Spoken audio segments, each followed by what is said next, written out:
Hey guys, তোমরা কেমন আছো? আশা করছি খুব ভালো আছো। তো আমিও খুব ভালো আছি। আবার চলে এলাম একটা নিউ ব্লগ নিয়ে।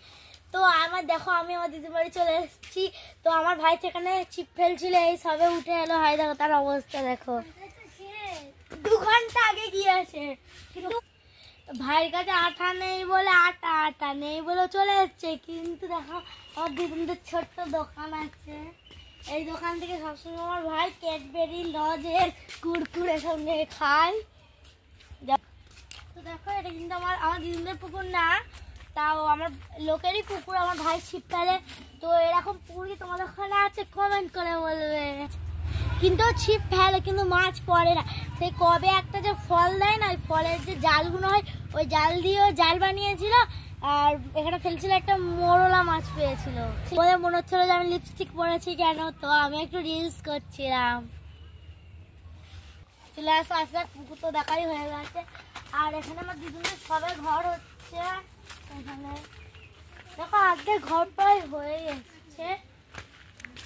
আর দেখো ওখানে আমার দিদুন বসে সবজি কাটছে। ওখানে আমার দাদা গাড়ি রাখছে।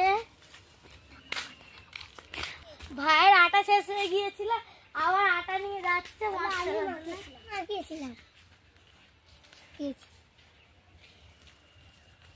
ভাই তোর কি মাছ পড়বে? কটা মাছ পড়বে? চলে আসো, আমার দুধ একটু আলাপ করে দিই। আমার দুধ একটা ছোট নারগোপালও আছে, আসো। আসো ঠাকুর ঘরটা দেখবে। আসো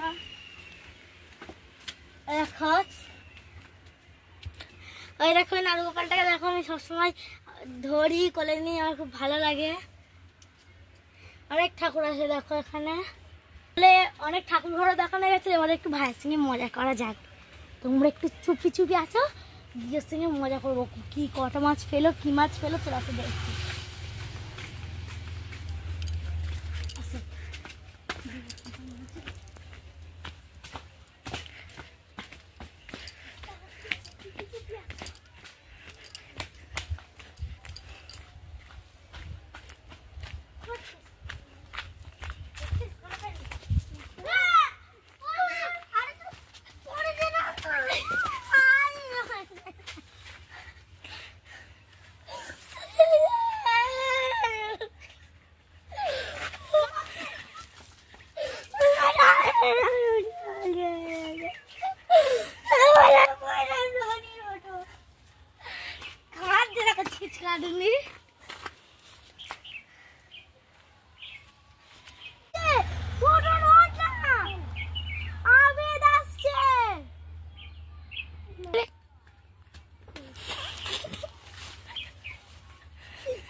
দেখা হচ্ছে নেক্সট ব্লগে। Tata bye bye.